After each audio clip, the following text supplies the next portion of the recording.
Bollywood silver screen presenting Ad Astra. इस कहानी की शुरुआत में बताया जाता है कि 21st सेंचुरी के अंत में धरती के लगभग सभी रिसोर्सेज खत्म हो चुके हैं।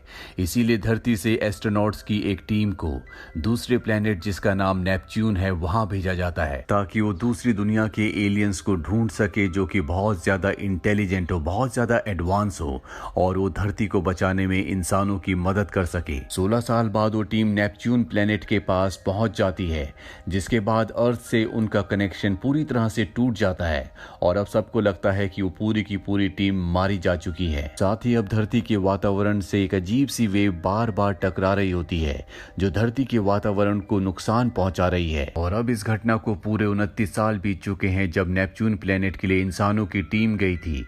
वहीं हमें धरती की ऑर्बिट के बाहर एक स्पेस स्टेशन को दिखाया जाता है जहाँ पर एक एस्ट्रोनॉट काम कर रहा होता है जिसका नाम रॉय है। और तभी वो एनर्जी वेव जो बार बार कई सालों से धरती को नुकसान पहुंचा रही है वो स्पेस स्टेशन से टकराती है, जिससे पूरा का पूरा स्पेस स्टेशन तबाह हो जाता है। और रॉय जो कि बाहर काम कर रहा होता है उस वेव के टकराने की वजह से वो नीचे गिर जाता है। स्पेस स्टेशन भी पूरी तरह से तबाह हो जाता है और अब रॉय अंतरिक्ष से धरती की कक्षा में आ जाता है। वो लगातार धरती की तरफ गिरना शुरू हो जाता है। वो अपना पैराशूट खोल देता है जिससे वो अर्थ पर एक दूसरी कंट्री में लैंड हो जाता है। हालांकि रॉय के अलावा कोई भी नहीं बचा होता। ये एक बहुत बड़ा चमत्कार होता है क्योंकि इतनी ऊपर से कभी भी कोई पैराशूट से बच नहीं सकता। हालांकि रॉय बच चुका है लेकिन उसे देखकर लगता है कि उसकी जिंदगी में कभी कोई खुशी नहीं थी। वो हमेशा उदास रहता है और जिस वजह से उसकी पत्नी ने भी उसे छोड़ दिया था। दरअसल आज से कई साल पहले नेपच्यून प्लेनेट की तरफ जो एस्ट्रोनॉट्स की टीम गई थी उनको लीड करने वाले और कोई नहीं बल्कि रॉय के पिता थे, जो कि एक बहुत बड़े वैज्ञानिक, बहुत बड़े एस्ट्रोनॉट थे जो नेपच्यून में जाकर इंटेलिजेंट लाइफ को ढूंढना चाहते थे। इसीलिए वो उस प्रोजेक्ट में जिसका नाम लीमा था, उस प्रोजेक्ट में कई एस्ट्रोनॉट्स के साथ वहां गए। लेकिन ये एक ऐसा प्रोजेक्ट था जो वन वे था, यानी कि उस प्लेनेट पर जाए तो जा सकता था लेकिन वहां से आने का उनके पास कोई भी रास्ता नहीं था। जिस वक्त उसके पिता गए थे रॉय बहुत छोटा था। उसके पिता उसकी मॉम को और उसे छोड़कर चले गए थे। रॉय अपने पिता से बहुत प्यार करता था और जब उसके पिता की टीम का कांटेक्ट अर्थ से पूरी तरह से टूट गया तो उसे बताया गया कि उसके पिता अब जिंदा नहीं है, वो मारे जा चुके हैं। जिसके बाद रॉय बहुत उदास हो गया। उसके मन में सिर्फ एक सूनापन रह गया था जो आज भी बरकरार है। अब रॉय को उसकी टीम अपने पास बुलाती है और उसे बताया जाता है कि जो एनर्जी वेव तुम्हारे स्पेस स्टेशन से टकराई थी जिससे एक्सीडेंट हुआ था वो नेपच्यून प्लेनेट से आई थी। हमें लगता है कि तुम्हारे पिता अब भी जिंदा है। वो अर्थ से निकलने के 16 साल बाद नेपच्यून प्लेनेट पर पहुंच गए थे। पिछले वीडियो में मैंने आपको बताया था कि कैसे आप घर बैठे एक super luxurious Mercedes A class limousine जीत सकते हैं। और ये देखिए स्क्रीन पर सचिन, रोहित और शिवांश ने बाजी मार ली है और मर्सिडीज लीडर बोर्ड पर आगे बढ़ गए हैं। आपके पास भी मौका है ये अमेजिंग कार घर लाने का।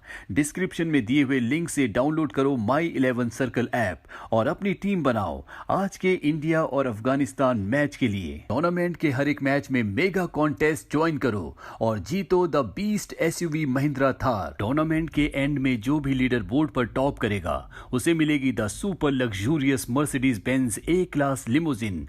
हमारे डिस्क्रिप्शन से अगर आप इस एप्लीकेशन को डाउनलोड करते हैं और कोई भी अमाउंट को डिपॉजिट करते हैं तो आपको आपके माई 11 सर्कल अकाउंट में 20% एक्स्ट्रा कैश मिलेगा। साथ ही डिपॉजिट करने पर मिलेगा ₹1500 का bonus. This game involves an element of financial risk and may be addictive. Please play responsibly at your own risk. जिसके बाद हमारा कांटेक्ट उनसे टूट गया लेकिन आज पूरे 29 साल हो चुके हैं और उनके पहुंचने के बाद से एनर्जी वेव्स धरती पर आना शुरू हो गई। हमें लगता है कि वहां पर वो कुछ ना कुछ एक्सपेरिमेंट्स कर रहे हैं और अगर वो इसी तरह से करते रहे तो हम अपनी धरती को खो देंगे। इसीलिए हमने तय किया है कि तुम एक टीम के साथ मार्स प्लेनेट पर जाओ जहां से तुम नेपच्यून प्लेनेट पर अपने पिता से कांटेक्ट कर सकते हो और तुम्हें इन सब चीजों को उन्हें रोकने के लिए कहना होगा। अब रॉय भी मान जाता है क्योंकि वो अपने पिता से मिलना चाहता है, वो उनसे बहुत प्यार करता है। इसीलिए वो टीम के साथ मार्स पर जाने के लिए तैयार हो जाता है। लेकिन सबसे पहले इन्हें मून पर जाना होगा। यहाँ पर कर्नल भी उसके साथ आते हैं। दरअसल वो उसके पिता के एक पुराने दोस्त हैं और अब ये सब के सब मून पर पहुंच जाते हैं जहां पर इनका एक मिलिट्री बेस होता है। पर तभी कुछ लोग इनके ऊपर हमला कर देते हैं और यहाँ पर हमें पता चलता है कि मून पर भी अब जमीन का डिस्प्यूट चल रहा है। यहाँ पर इंसान आराम से आ जा सकते हैं। अब इनके ऊपर जिन लोगों ने हमला किया होता है वो इनके सभी साथियों को मार देते हैं, लेकिन रॉय और कर्नल किसी तरह से बचकर बेस तक पहुंच जाते हैं। कर्नल की हालत बहुत ज़्यादा ख़राब हो जाती है क्योंकि उन्हें हार्ट की प्रॉब्लम है। वो रॉय से कहते हैं कि मैं यहाँ से आगे नहीं आ सकता, और वो रॉय को एक सीक्रेट मैसेज देते हैं जिसके अकॉर्डिंग रॉय के पिता को, जो कि नेपच्यून में अपनी टीम के साथ गए थे, उन्हें स्पेस में ही खत्म करना होगा। यानी कि उन्हें किसी भी कीमत पर धरती पर नहीं आने दिया जाएगा, क्योंकि सबको लगता है कि वो धरती के लिए, अर्थ के लिए खतरा है। ये सुनकर रॉय को बहुत दुख होता है और अब वो अपने बचे हुए साथियों के साथ मार्स प्लेनेट की तरफ निकल पड़ता है। और जब वे मार्स की तरफ जा रहे होते हैं तभी रास्ते में इन्हें एक दूसरे स्पेस स्टेशन से सिग्नल्स मिलते हैं और ये लोग तय करते हैं कि इन्हें उस स्पेस स्टेशन पर जाना चाहिए। हालांकि रॉय ऐसा करने से मना करता है। वो कहता है कि हमारा मिशन मार्स पर जाना है, लेकिन उसकी बात नहीं सुनी जाती और अब सब के सब उस जगह पहुंच जाते हैं जहां से इन्हें सिग्नल्स मिले थे। और जब स्पेस स्टेशन के अंदर जाते हैं तो पूरी तरह से खाली होता है, वहां पर कोई भी इंसान नहीं होता और अगले पल एक बहुत बड़ा चिंपैंजी इनके ऊपर हमला कर देता है जो बहुत खतरनाक होता है। रॉय किसी तरह से उसे केबिन के अंदर बंद करके मार देता है और उसने इनके कैप्टन को बहुत बुरी तरह से जख्मी कर दिया होता है, जिस वजह से उनकी मृत्यु हो जाती है।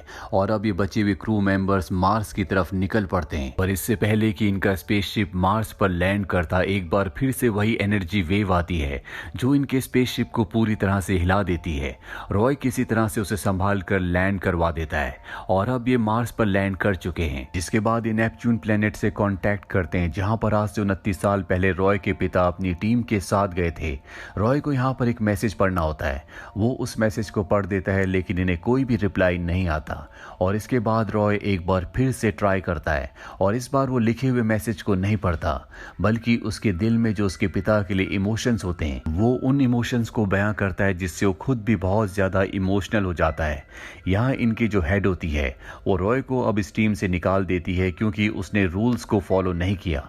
उसे वही बोलना था जो लिखा गया था, लेकिन रॉय ने जो मैसेज अपने पिता के लिए भेजा था वो बहुत ज्यादा इमोशनल होता है, इसीलिए उसके पिता का रिप्लाई उसे आ जाता है, लेकिन वो रिप्लाई उसे सुनने नहीं दिया जाता और इस टीम की जो हेड होती है वो रॉय को अर्थ पर वापस भेजना चाहती है। पर इससे पहले कि उसे अर्थ पर वापस भेजा जाता, उसके पास यहाँ की डायरेक्टर आती है और उससे पूछती कि तुम यहाँ पर क्या करने के लिए आए थे। दरअसल अर्थ से वो अपने साथ कर्नल को लेकर आया था और ये जो बाकी लोग थे, बाकी क्रू मेंबर्स थे, पहले से मून पर थे जो उसके साथ यहाँ पर आए हैं। इसीलिए इन सबको रॉय के मिशन के बारे में बहुत कुछ नहीं पता होता। रॉय ने कुछ बताना भी नहीं चाहता क्योंकि ये एक सीक्रेट मिशन है। और तब उसे डायरेक्टर बताती है कि जो वेव्स हमारी धरती से, मून से और दूसरे प्लेनेट से टकराती है, उसकी वजह से मेरे बहुत सारे साथी मारे जा चुके हैं। इसके बाद वो रॉय को ये भी बताती है कि आज से कुछ साल पहले हमें तुम्हारे पिता का एक मैसेज आया था और वो मैसेज उसे दिखाती है जिसमें रॉय के पिता कह रहे होते हैं कि हम सब यहाँ पर इंटेलिजेंट एलियंस को ढूंढने के लिए आए थे जो हमसे बहुत ज्यादा एडवांस हो, जो हमारी धरती को बचा लें, और ये एक बहुत बड़ी खोज थी। लेकिन मेरे सभी साथी अर्थ पर वापस जाना चाहते थे क्योंकि साइकोलॉजिकली वो बहुत ज्यादा वीक हो चुके थे। मैंने उन्हें ऐसा करने के लिए मना भी किया, लेकिन उन सब ने मेरी बात नहीं मानी और जब वो स्पेसशिप लेकर वापस जा रहे थे तो मैंने उन सब के लाइफ सपोर्ट हटा दिए, जिस वजह से उन सब की मृत्यु हो गई। यहाँ पर जो कमांडर होती है कि तुम्हारे पिता की टीम में मेरे माता पिता भी थे, यानी कि उसके माता पिता की जान भी रॉय ने ली है। और इस बात से रॉय बहुत ज्यादा दुखी हो जाता है क्योंकि बचपन से वो अपने पिता को बहुत मिस करता है। उसके पिता उसके लिए एक हीरो थे, वो हमेशा उन्हीं की वजह से उदास रहता है क्योंकि उसके पिता बचपन में उसे छोड़कर चले गए थे। और अपने पिता का ये सच जानने के बाद उसे बहुत दुख होता है कि उसके पिता ने कई मासूमों की जान ली। डायरेक्टर उसे बताती है कि तुम्हारे पिता के एक्सपेरिमेंट्स की वजह से ये एनर्जी वेव्स जनरेट हो रही हैं, जिससे हमारी अर्थ को खतरा है और तुम्हें यहाँ पर इसलिए भेजा गया है ताकि तुम्हारे पिता तुम्हारे मैसेज का जवाब दें, ताकि उनकी लोकेशन का पता चल जाए और उस स्पेस स्टेशन को ब्लास्ट कर दिया जाए।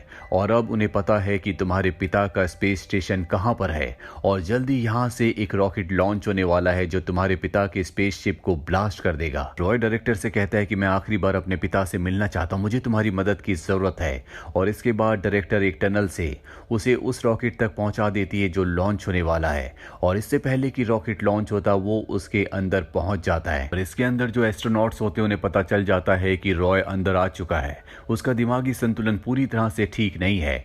वो उसे गन से बेहोश करने की कोशिश करते हैं, लेकिन फायर की वजह से इनका ग्लास क्रैक हो जाता है, जिससे इसके अंदर की जितनी भी ऑक्सीजन होती है वो सब सब की सब रिलीज हो जाती है और यहाँ पर सब के सब एस्ट्रोनॉट्स मारे जाते हैं। रॉय बच जाता है क्योंकि उसने स्पेस सूट पहना होता है और अब वो अकेले उस तरफ निकल पड़ता है जहाँ पर उसके पिता का स्पेस स्टेशन है।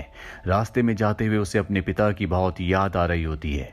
वो उनके वीडियोस देखता है और आज जो भी उसकी मेंटल स्टेट है, जहाँ पर वो बिल्कुल भी खुश नहीं रहता, जिसकी वजह से उसकी पत्नी भी उसे छोड़कर जा चुकी है, वो सिर्फ इसलिए है क्योंकि उसके पिता बचपन में उसे छोड़कर चले गए थे। वो अपने पिता से बहुत प्यार करता है और एक बार वो उनसे मिलना चाहता है ताकि उसके दिलो दिमाग में जो उदासी वो हमेशा के लिए खत्म हो जाए। और अब वो स्पेस स्टेशन तक पहुंच जाता है। जब वो उसके अंदर जाता है तो देखता है कि वहां पर बहुत सारे एस्ट्रोनॉट्स और वैज्ञानिक होते हैं जिनकी डेड बॉडीज होती है और सामने उसे एक बहुत बड़ा टैंक दिखता है जिसके अंदर एंटी मैटर है। वो समझ जाता है कि इसी की वजह से वो एनर्जी वेव्स आ रही हैं। रॉय के पास जो न्यूक्लियर बॉम्ब होता है वो उसे वहां पर फिट कर रहा होता है। तभी उसके पिता की ऊपर से आवाज आती है कि वहां पर कौन है। वो पहचान जाते हैं कि ये उनका बेटा रॉय है। वो कहते हैं कि हमें यहाँ पर कोई भी जीवन नहीं मिला, लेकिन मैं यहाँ पर जीवन ढूंढ कर रहूंगा क्योंकि मैं फेल नहीं होना चाहता, मैं हारना नहीं चाहता। रॉय को देखकर उन्हें बिल्कुल भी खुशी नहीं होती। हालांकि रॉय अपने पिता को इतने सालों के बाद देखकर पूरी तरह से हैरान होता है। बचपन से वो अपने पिता को मिस करता है। उसके जीवन में जो उदासी है, जो दुख है, वो उसके पिता की वजह से है क्योंकि उसके पिता उसे छोड़कर चले गए थे। लेकिन उसके पिता को देखकर लगता है कि वो रॉय से बिल्कुल प्यार नहीं करते और वो ये कहते भी हैं। वो कहते कि मुझे तुमसे कोई लगाव नहीं था, बल्कि मैं तुमसे और तुम्हारी मॉम से नफरत करता था, इसीलिए मैं तुम सबको छोड़कर यहाँ पर आ गया क्योंकि मुझे अपने काम से प्यार था और अब यही मेरी दुनिया है। लेकिन रॉय कहता है कि मैं आपसे बहुत प्यार करता हूँ, मैं हमेशा आपका इंतजार करता रहा और आप कभी फेल नहीं हुए क्योंकि आपको पता चल चुका है कि यहाँ इस प्लेनेट की जिसकी तलाश करने के लिए तुम आए थे वहां पर कोई भी लाइफ नहीं है और अब आपको और मुझे घर वापस जाना होगा। लेकिन उसके पिता साफ साफ मना कर देते हैं। वो कहते हैं कि मैं यहाँ से कहीं नहीं जाऊंगा और रॉय अपने पिता को मना लेता है। इसके बाद वो न्यूक्लियर वेपन को ऑन करके अपने पिता के साथ स्टेशन से बाहर आ जाता है। लेकिन उसके पिता के सूट में जो थ्रस्टर होता है जिससे स्पेस में मूव किया जा सकता है, वो उसे ऑन करके उससे दूर जाने लगते हैं। लेकिन ये दोनों के दोनों एक रस्से से बंधे होते हैं, इसीलिए रॉय अपने पिता को वापस खींच लेता है। रॉय के पिता रॉय से कहते हैं कि मुझे छोड़ दो, मुझे जाने दो, जहां तुम मुझे वापस ले जाना चाहते हो वो मेरा घर नहीं है, यही मेरा घर है। हालांकि मैंने तुम्हारे साथ कभी भी अच्छा नहीं किया, तुम्हें बचपन में छोड़कर चला गया, उसके लिए मैं तुमसे माफी मांगता हूँ, लेकिन अब तुम्हें मुझे जाने देना होगा। इन दोनों की आंखों में आंसू होते हैं। रॉय समझ जाता है कि उसके पिता अर्थ पर कभी वापस नहीं आना चाहते, इसीलिए वो रस्सी को आजाद कर देता है जिससे उसके पिता डीप स्पेस में चले जाते हैं और रॉय अपने सूट के थ्रस्टर की मदद से वापस अपने स्पेसशिप तक यानी कि रॉकेट तक आ जाता है, जहां से वो अपने पिता को आखिरी बार नेपच्यून प्लेनेट की ऑर्बिट की तरफ जाते हुए देखता है, यानी कि अब उसके पिता जिंदा नहीं बच सकते। और इसके बाद वो अपने स्पेसशिप को लेकर यहाँ से निकलने से पहले अपने पिता के स्पेस स्टेशन को ब्लास्ट कर देता है, जिससे उसके स्पेसशिप को एक पुश मिलता है और उसका स्पेसशिप बड़ी तेजी से अर्थ की तरफ बढ़ना शुरू हो जाता है। हालांकि उसके स्पेसशिप में फ्यूल भी कम होता है, लेकिन पुश की वजह से वो अर्थ की तरफ बहुत तेजी से बढ़ रहा होता है। रॉय के पास अपने पिता की अब पूरी की पूरी रिसर्च भी है जिसमें वो पढ़ता है कि इस पूरे ब्रह्मांड में इंसान ही सबसे ज्यादा बुद्धिमान है और धरती के जो रिसोर्सेज खत्म हो रहे हैं, धरती जो खत्म होने की कगार पर है, वो इंसानों की वजह से हो रही है और इंसानों को ही उसे बचाना होगा। इसके बाद वो अर्थ पर वापस आ जाता है। वो जख्मी होता है, इसीलिए उसे हॉस्पिटल में ले जाया जाता है और बचपन में उसके पिता की वजह से उसके दिमाग में जो सैडनेस होती है अब वो भी पूरी तरह से खत्म हो चुकी है। उसे पूरी असलियत पता चल चुकी है। उसने जो भी एक्सपीरियंस किया होता है उससे रॉय को एहसास होता है कि जो भी लोग उसके पास हैं उसे उनसे ही प्यार करना होगा। उसकी पत्नी जो उसे छोड़कर चली गई होती है, वो अपनी पत्नी से मिलने के लिए जाता है और उसे कहता है कि मेरे मन में एक ही जिद थी कि मैं अपने पिता से मिलूं, लेकिन मैं अपने पिता की तरह नहीं बनना चाहता। मैं तुम सबसे प्यार करता हूं और तुम्हारे साथ रहना चाहता हूं। दरअसल रॉय को लगता था कि उसके पिता उससे दूर हो गए हैं, जो उससे बहुत प्यार करते थे, लेकिन उसके पिता ने उससे कभी प्यार नहीं किया था और आखिरी में उसके पिता ने उससे माफी मांगी थी और रॉय नहीं चाहता कि वो भी अपने पिता की तरह बने, इसीलिए वो अपनी पत्नी से माफी मांगता है और कहता है कि अब मैं पूरी तरह से बदल चुका हूँ। इस पूरे सफर ने रॉय को यह समझा दिया कि उसे जीवन में स्टैग्नेंट यानी कि एक जगह रुकना नहीं चाहिए। एक फीलिंग्स के लिए अपनी और दूसरों की जिंदगी को बर्बाद नहीं करना चाहिए, बल्कि जिंदगी में आगे बढ़ना चाहिए। उसे एहसास होता है कि जिंदगी में खुश रहना बहुत जरूरी है और अपनों का साथ उससे भी ज़्यादा ज़रूरी। और अब रॉय पूरी तरह से बदल चुका है। और इसी के साथ ये कहानी यहीं पर ख़त्म हो जाती है। डिस्क्रिप्शन में हमने माई 11 सर्कल एप्लीकेशन का लिंक दिया है, जिससे आप एप्लीकेशन को डाउनलोड कर सकते हैं। उम्मीद